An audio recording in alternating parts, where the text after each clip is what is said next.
Bagaimana cara masuk perguruan tinggi yang benar? Jadi masuk ke perguruan tinggi itu bisa melalui berbagai macam jalur, terutama untuk yang di PTN ya. Ada jalur undangan atau kita kenal dengan seleksi masuk SNMPTN, seleksi nasional masuk perguruan tinggi negeri, yang mendasarkan pada prestasi capaian adik-adik sekalian selama duduk di bangku sekolah menengah atas. Di prestasi selama kelas 10, 11, 12 itu semua menjadi dasar untuk nanti dipilih atau diseleksi masuk ke perguruan tinggi. Tidak hanya capaian rapor, tapi juga capaian portofolio prestasi yang diukir selama duduk di bangku SMA. Jadi juga jangan lupa untuk meraih prestasi selama duduk di bangku SMA maupun SMK dan MA. Kemudian jalur yang kedua adalah melalui tes. Jadi tes ini juga bagian dari mengukur kesiapan anak-anak sekalian, adik-adik siswa di SMA, SMK, SMA untuk berbagai macam subjek yang nanti diujikan di seleksi bersama masuk perguruan tinggi negeri. Di antaranya tentu bakat atau tes skolastik untuk melihat potensi dari anak-anak sekalian untuk masuk ke perguruan tinggi, untuk memastikan suksesnya nanti perguruan tinggi. Yang kedua nanti ujian untuk beberapa mata pelajaran yang merupakan kunci untuk keberhasilan di belajar di perguruan tinggi. Jadi itu yang penting, kalian belajar dengan serius, dengan sungguh-sungguh, sesuai dengan kurikulum yang diajarkan di SMA, SMK maupun MA. Jalur yang ketiga adalah melalui seleksi mandiri, betul, belum saya sampaikan, maaf. Di jalur mandiri nanti setelah jalur bersama selesai. Bagaimana memastikan bahwa kampus itu betul-betul memilih mahasiswa secara netral atau tidak memihak? Ini ada pertanyaan seperti itu, Prof. Bagaimana, Prof? Ya, seleksi di perguruan tinggi itu selalu didasarkan pada capaian dan prestasi akademik ya. Itu misalnya dari satu sekolah itu tidak mungkin nanti yang peringkat terendah diterima, sementara peringkat yang tertinggi tidak terima. Kalau prodinya sama ya, karena seleksi ini kan didasarkan pada peringkat, kemudian bidang program studi, dan peringkat itu kan tidak hanya rapor, tapi juga prestasi tadi, berbagai macam prestasi. Sementara untuk jalur tes juga begitu ya, jalur tes juga hasil dari ujiannya kan adik-adik sekalian bisa memperoleh ya hasil capaiannya, sehingga tidak mungkin nanti yang nilainya rendah kok diterima, sementara yang nilainya tinggi tidak diterima. Jadi kalau ada isu bahwa ada jalur belakang dan sebagainya, itu semuanya itu bohong. Jadi selama adik-adik sukses di dalam mengukir prestasinya di SMA atau sukses di dalam mengikuti tes, maka insya Allah akan diterima di perguruan tinggi yang menjadi pilihan adik-adik sekalian. Tapi ya tadi, karena persaingannya ketat sekali ya, dari pendaftar yang banyak sekali, jadi rasio antara yang diterima sesuai dengan ketersediaan bangku di perguruan tinggi negeri ya, dengan pendaftar itu selalu jomplang sekali, karena terutama prodi-prodi yang favorit itu kan pendaftarnya bisa ratusan untuk satu bangku saja.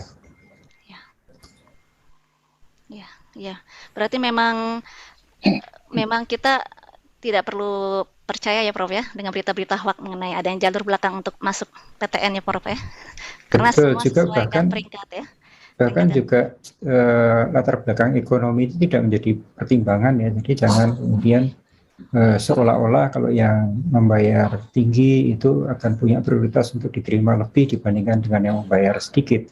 Membayar berapa yang akan dibayarkan itu sesuai dengan kemampuan orang tua. Jadi jangan kemudian juga melebih-lebihkan kemampuan orang tua membiayai misalnya 5 juta per semester, kemudian ditulis 50 juta gitu. Jadi itu karena nanti akan jadi dasar ketika adik-adik diterima, anak-anak sekalian diterima di perguruan tinggi, dan itu tidak berdampak, tidak berpengaruh terhadap diterima atau tidaknya, tapi akan menjadi penentu bagi nanti uang kuliah yang dibebankan pada orang tua. Pada dasarnya sesuai dengan kemampuan orang tua lah.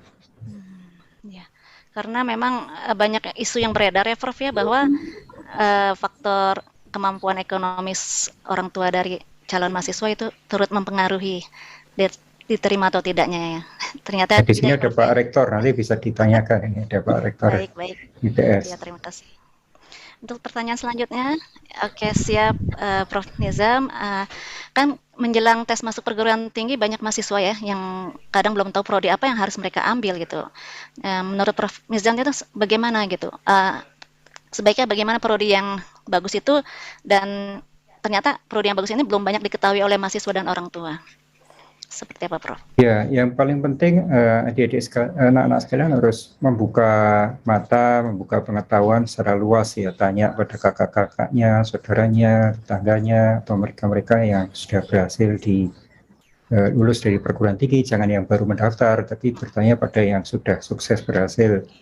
Apa yang menjadi cita-cita adik-adik sekalian, anak-anak sekalian, kalau mau jadi pengusaha, coba lihat latar belakangnya dulu, pendidikannya apa. Banyak. Ingin menjadi seorang insinyur, lihat latar belakangnya dulu, pendidikannya seperti apa. Jadi jangan hanya katanya-katanya atau hanya berdasarkan teman-temannya. Jadi ketahui betul apa passion anak-anak sekalian, apa cita-citanya nanti, dan untuk itu nanti lihat aja para orang-orang yang berhasil di bidang itu dulu kuliahnya di mana. Belum tentu seorang pengusaha yang berhasil itu latar belakangnya dari sarjana ekonomi, banyak juga yang dari filsafat dan sebagainya. Jadi jangan terlalu menstereotipkan bahwa kalau seorang pengusaha sukses itu pasti dari ekonomi atau dari manajemen. Banyak juga yang sukses dari teknik, jadi pengusaha, dari filsafat jadi pengusaha. Jadi itu yang penting adik-adik, anak-anak sekalian tahu apa yang ku mau itu ya. Buka wawasan seluas-luasnya. Ya, yang terpenting fashion ya, Prof. Harus ada Passionnya harus kuat. Iya, benar. Lalu pertanyaan berikutnya, Prof, terkait dengan Kampus Merdeka. Mungkin belum banyak masyarakat yang tahu tentang program ini. Boleh tolong dijelaskan kembali, Prof, mengenai apa itu Kampus Merdeka dan manfaatnya bagi mahasiswa. Terima kasih. Iya, betul. Jadi salah satu yang kita lihat ya dari pengalaman itu banyak mahasiswa yang salah pilih, memilih satu program studi, tapi ternyata sebetulnya passionnya bukan di situ, atau yang dia peroleh di program studi itu ternyata beda dengan yang dia harapkan.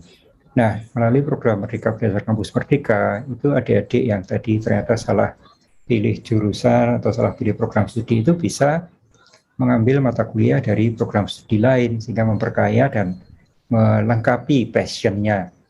Selain itu juga melalui Merdeka Belajar Kampus Merdeka, itu nanti mahasiswa di semester 5 ke atas itu bisa mengambil kesempatan untuk belajar dari kampus kehidupan. Jadi jebur betul di dunia profesi ya kan adik-adik sekalian masuki nantinya. Kalau sudah semester 4-5 itu kan sudah semakin tahu apa opsi-opsi pilihan masa depan yang akan dimasuki. Nah, saat itu saat yang tepat untuk mahasiswa ini mengalami sendiri, menimba pengalaman di dunia profesi yang akan dimasuki tadi. Bagi yang ingin menjadi peneliti, bisa menjadi asisten peneliti, misalnya full 1 semester, bahkan bisa sampai 1 tahun. Yang ingin menjadi wirausaha, bisa misalnya magang di perusahaan-perusahaan startup yang sudah jadi unicorn misalnya. Atau bagi yang passionnya ingin bekerja di BUMN, bisa nanti magang full 1 semester di BUMN dan sebagainya. Jadi banyak sekali peluang untuk para mahasiswa nantinya memilih masa depannya dan mencoba masa depannya itu ketika masih menjadi mahasiswa. Oke, baik. Terima kasih, Prof, atas